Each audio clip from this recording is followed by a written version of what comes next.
She looked me straight in the eyes and said it without a blink. "We'll celebrate without you this year. It's just easier that way." I didn't cry. I didn't scream. I just nodded, holding my mug a little tighter. There was a long silence on the phone, long enough for her to realize I'd heard her, understood her, and accepted it. But she didn't know what that silence meant. She thought I would go quietly like I always did. She didn't know this year I had made the booking. She didn't know the catering was in my name. She didn't know the mortgage on that house they were still trying to buy was being quietly helped by me every single month. So, I did the one thing she never expected. Before I dive in, I'd love to know where you're watching from. Hit that subscribe button and give this video a like. It really helps more people hear stories like this. I picked up my phone and made 3 calls. First, to the catering service. Cancel everything under that name. Yes, even the turkey. Especially the turkey. Second, to the resort management. They no longer have access. Yes, I understand they'll be upset. Third, to the bank. I didn't raise my voice. I didn't leave a message. I simply took back what was mine. She didn't even notice at first. That's what makes this story so much better. But let's go back, because if you're wondering how we got to this moment, trust me, so was I. You see, this didn't start with Thanksgiving. It started with small things, little cuts, quiet digs. Last year when she accidentally left me out of the family photo. The year before when she served everyone steak and gave me chicken because of my age. And then the endless whispers, the exclusion from group chats, the snide comments about my old ways. I let them all slide because my son looked happy, because I thought keeping the peace was worth swallowing the pain. Because I didn't want to be the bitter mother-in-law everyone complains about. But I paid for that peace, literally. When they were newly married and couldn't afford their down payment, who stepped in? When her car broke down during her pregnancy, who bought the new one? When my granddaughter needed a private tutor, who covered the fees? They never asked. They didn't have to. I offered because that's what family does. Or at least what I thought family did. So when she called me that afternoon, cheerful, polished voice and all, and dropped the words, "We've decided to keep Thanksgiving just between us this year," I finally understood what I had been to her. A wallet, a backup, a shadow in the background, not family, not welcome, not needed. I remember exactly how I felt in that moment. Not angry, not sad, just done. She paused, maybe waiting for a protest, maybe hoping I'd beg. I didn't. I just said, "All right, if that's what you want." She actually sounded relieved, as if she'd dodged a bullet. But she didn't know I was the bullet, and now I was finally loaded. What she also didn't know was that this Thanksgiving wasn't her plan. It had been mine all along. I had made the resort reservation under my name as a surprise gift. I had ordered the catering customized for each of their diets. I had even arranged a family slideshow with old home videos they'd never seen meant to play after dessert. So when she cut me out, she cut herself out of everything.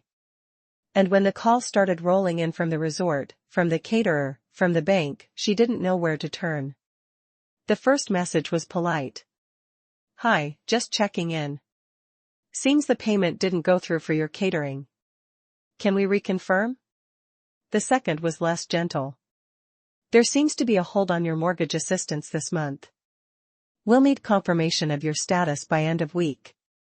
And the third, that one came from my son. He called confused. "Mom, did you cancel the Thanksgiving stuff?" I sipped my tea slowly. "I thought you were celebrating without me," I said calmly. There was silence, then confusion, then guilt. But I didn't let it sink in yet. Because this wasn't about making them suffer. It was about making them see everything I had done, everything they took for granted, and everything they stood to lose. But trust me, this was only the beginning. Because when the doorbell rang later that night, I already knew who it was. And what I was about to say would change everything. The doorbell rang twice, sharp and fast. The kind of knock that carries urgency, maybe even panic. I didn't rush to answer it. I stood slowly, placed my mug down, and walked to the door like I had all the time in the world, because I did. I opened it to find my son standing there, hands in his pockets, eyes bouncing between the ground and my face like he couldn't quite decide which deserved more attention. Behind him, his wife sat in the passenger seat of their SUV, arms crossed tightly, her face turned away like a child being scolded. The air between us held a silence thick enough to chew. "Mom," he began. "What?" I tilted my head slightly. "You'll have to be more specific." "The resort called me," he said. "They said the reservation was cancelled, that it was under your name all along." I nodded. "Yes." His brow furrowed. "Why didn't you tell me?" I crossed my arms, not in defense, but in stillness. "You never asked. And besides, I wasn't invited." The words landed like a slap. He blinked hard. "She didn't mean it like that," he mumbled. "She said it exactly like that," I replied. "You were on speaker." He looked down again. I watched the weight of the truth press into his shoulders. That maybe, just maybe, he'd been hearing these things and ignoring them, hoping they'd go away, hoping I would swallow them like I always did. "She was stressed," he said weakly. "She was cruel," I answered. "There's a difference." He looked up. "We were counting on this trip." I gave a faint smile. No, she was counting on me never pushing back. Behind him, she opened the car door and marched up the driveway, heels clacking like war drums. "What is this?" she snapped. "Are you seriously going to let us be stranded over a misunderstanding?" "A misunderstanding?" I echoed. "You told me not to come. You said, and I quote, 'We'll celebrate without you.' That wasn't." She paused, realizing she was caught. "Wasn't what you meant or just not what you expected to backfire?" I didn't raise my voice. I didn't move. But for the first time, she looked at me like I wasn't just the quiet old woman in the background. She looked at me like someone she couldn't control. My son ran a hand through his hair, frustrated. "Mom, is there anything we can do to fix this?" I looked at him. Really looked at him, and I felt a tug of sadness beneath the calm. My son, my baby. Still caught in the web. She spun, but not innocent. "Not anymore. You can start by remembering who held your hand when you had asthma attacks at night. Who worked 2 jobs when your father died? Who sent you money during college even when my own lights were turned off?" He flinched. He remembered. Of course he did. His wife folded her arms. "This is about guilt, really." I turned to her. "This is about respect and how you lost mine." The silence that followed was suffocating. I stepped back and gently closed the door, not slamming it, not in anger, just ending the conversation. But I knew this wasn't the last time I'd hear from them. That night, my phone buzzed with texts. One from my granddaughter. "Grandma, why aren't you coming to Thanksgiving? Did I do something wrong?" My heart cracked at that. Another from my daughter-in-law. "I hope you're happy you ruined everything." And one more from my son. "Please, let's talk." She didn't mean it.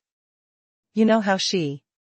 My hand hovered over the screen as I read the message again. "Hey, I heard what happened. I think it's time we talk about your share in the estate." It was from my late husband's cousin, Mark.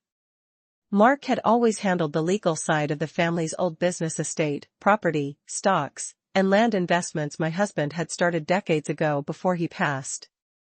After the funeral, I signed some of it into a quiet trust, never telling anyone, not even my son. It wasn't out of secrecy or spite. It was protection because I knew even back then that one day I might need to protect myself. I tapped the message open and called him. No hesitation. I was interested in actions and hers spoke loudly. "I didn't know she tried to use your name," he added. I turned toward him slowly. "But you knew she didn't want me at Thanksgiving, and you said nothing." That silence again, and for once, he didn't try to fill it. I walked over to the side table and picked up a yellow envelope Mark had sent over by courier just minutes before. I held it out. "What's this?" he asked. "Documents," I said. "Legal ones blocking the use of my name or assets on anything you or your wife sign for the next 6 months. Also freezing the trust access until a review is complete. You may have canceled the vacation, but..." I cut him off gently. She was honest. That's what made it so easy to walk away. He sighed. Comments flooded in. I felt this deep in my bones. "Sending you love. Your strength is beautiful. My own DIL did this last year. Thank you for saying what I couldn't." Then the texts came from people I hadn't heard from in years.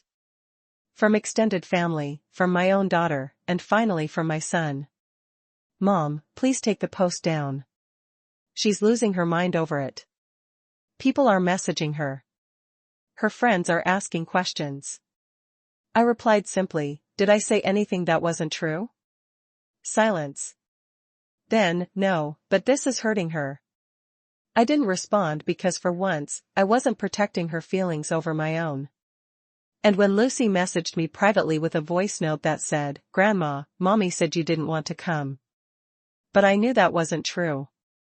"I miss you." That sealed everything. I called my lawyer that evening. "Finalize the update to the trust," I said. "Only Lucy inherits the lakeside house. Everything else goes to charity or stays in my name." "And the rest of the family?" she asked. "They can celebrate Thanksgiving," I replied. "But they'll be doing it without me." 3 days later, I mailed the letter my husband had written years ago, the one I had kept in the drawer. I didn't add a note. I didn't need to. The words he left behind would be enough. In it, he had written, "Don't let anyone shame your mother for loving too hard. She gave up everything so you could rise. If someone ever makes her feel small in your house, you'll have lost more than a mother. You'll have lost your backbone." I never heard back from my daughter-in-law. Not after that. But I did hear from Lucy. She came to visit me a week later. Just the two of us. She brought her backpack, a homemade card, and the little apple pie she made, just like Grandma's. We ate at my small table. No drama, no cameras, no lies, just peace. The kind I never thought I'd feel again. I looked at her, my hands wrapped around my warm cup, and whispered, "You're why I kept going." She nodded seriously, as if she understood something far bigger than her years. "I always knew you were the one who made Thanksgiving feel like home." And that was it. That was the closure. I had been uninvited. But I took back everything they used to silence me and turned it into something louder than words. Because revenge doesn't always come from fire. Sometimes it comes from walking away without looking back.